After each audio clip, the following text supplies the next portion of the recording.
Quand on est peintre, l'idée, c'est pas tellement de faire un tableau en tant que tel, de réussir une image ou de réaliser un projet, c'est qu'on est d'abord soi-même débordé par sa propre pratique et en espérant que ce phénomène de débordement retombe aussi sur le regardeur.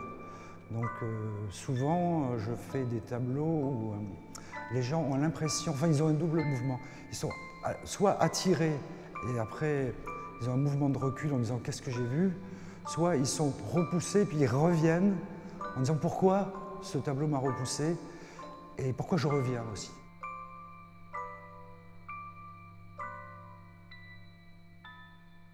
Par exemple, les tableaux que tu vois là, qui sont les tableaux de divinité, on a l'impression de voir une figure, mais en vérité, on ne voit une figure que si on reste très peu de temps devant.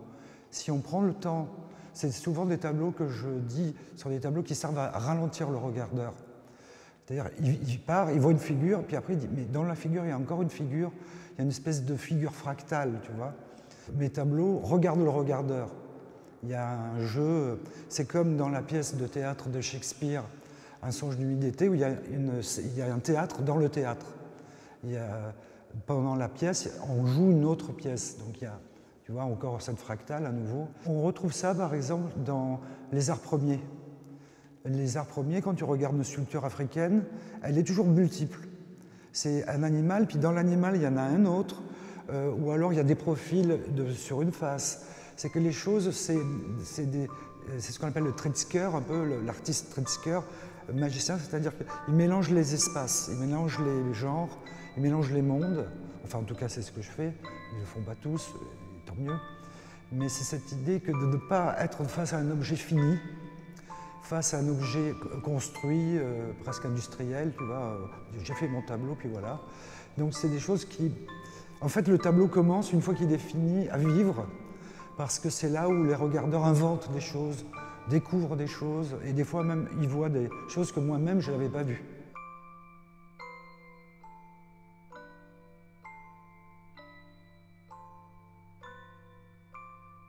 Au départ, c'est la récupération de déchets. Je récupère dans les poubelles les blisters, les emballages, tu vois, les trucs en plastique, qui sont un peu les formes de notre société. C'est ce qu'on...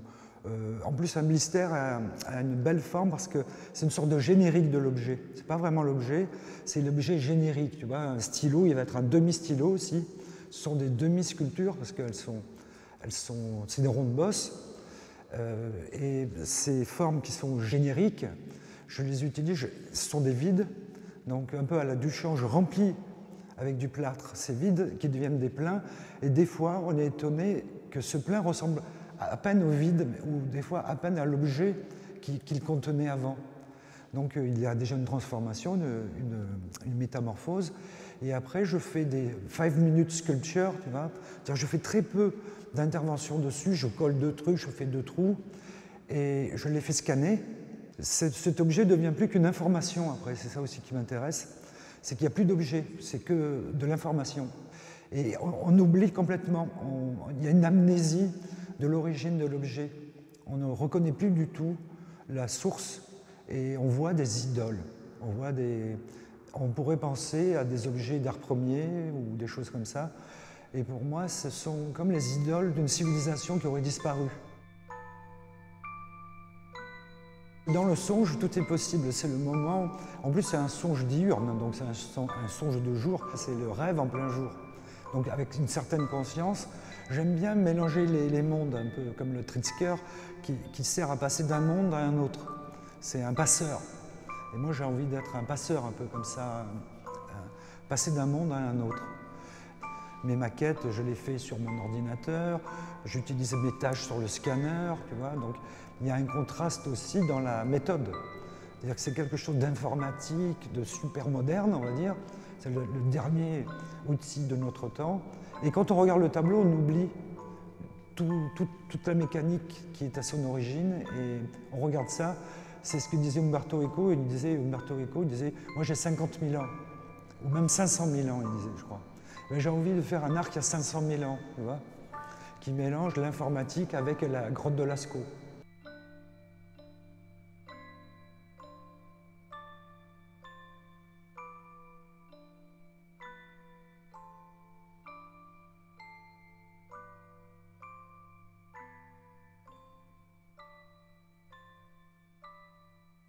J'ai toujours voulu faire ce qu'il ne fallait pas faire.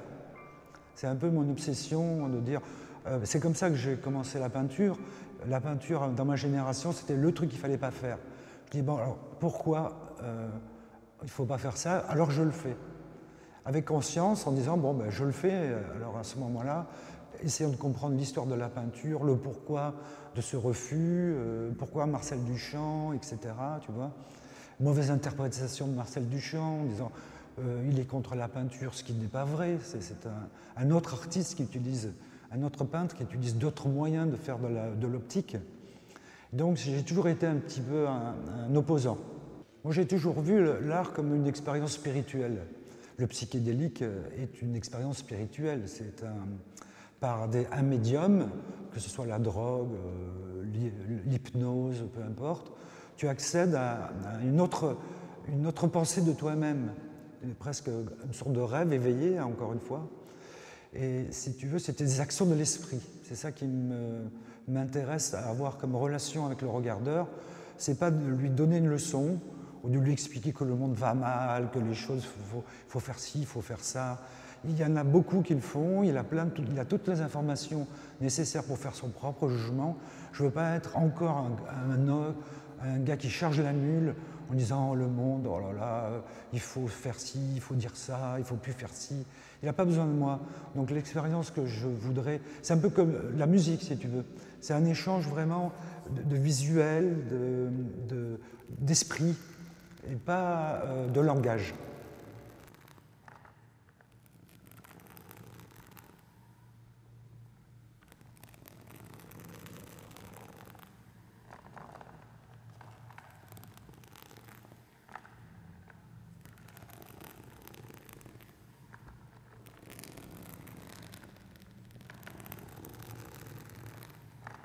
C'est des machines qui ont une identité, une psychologie quasiment, parce que, par exemple, celle-ci, c'est une sorte de machine schizophrène. Elle a le défaut, en tant que machine, elle a des défauts humains, elle a des problèmes psychologiques. Donc je voulais, dans une vision un peu de science-fiction, tu vois, où le robot finit par avoir des émotions, avoir des sentiments pour les gens. Tu te rappelles la fameuse histoire d'Asimov, l'homme bicentenaire, où il veut se marier avec... il tombe amoureux en tant que robot de sa propriétaire. Il l'adule, il la trouve belle, enfin, il a des sentiments esthétiques. Et donc, si tu veux, de manière ironique, mes machines ont des problèmes humains. Et là, c'est une machine qui est vaniteuse, qui dessine une forme dans le sable. Et elle croit qu'elle va la finir, cette forme, mais il y a un système qui fait que chaque fois, la machine efface son dessin. Et lui, il essaye de le finir à l'infini, donc il y a une espèce de vanité. Et de l'autre côté, il y a une main qui sait que ça va disparaître, alors qu'il efface avant que ça disparaisse, si tu veux.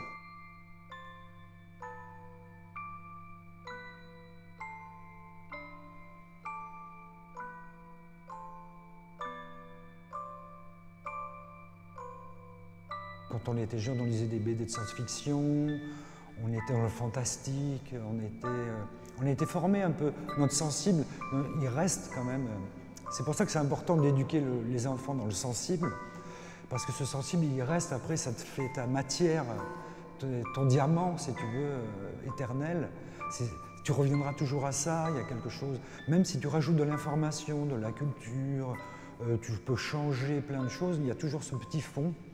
Donc nous, enfin ma génération, on était des punks, tu vois, on était dans une culture pop comme ça, un peu vindicative, dans une vision d'un monde sans futur. On était dans la postmodernité, donc il n'y avait plus tellement d'histoire non plus. La modernité s'était arrêtée, il y avait un doute sur le progrès. Donc il y a eu une espèce de déception comme ça, qui a fait qu'on a été obligé de chercher d'autres voies à notre imaginaire. Et donc, moi, j'ai trouvé ça beaucoup dans le surréalisme, dans les méthodes surréalistes pour générer du travail, tu vois, pour ne pas être que la réalisation d'une idée ou un projet quasiment design, tu vois, pour dire, bon, ben, je fais ci et ça va donner ça, puis voilà. Rien ne se passe dans le faire. Moi, je cherche toujours à ce qu'il y ait beaucoup d'erreurs, de défauts, d'imprévus. Je déteste arriver à mon but.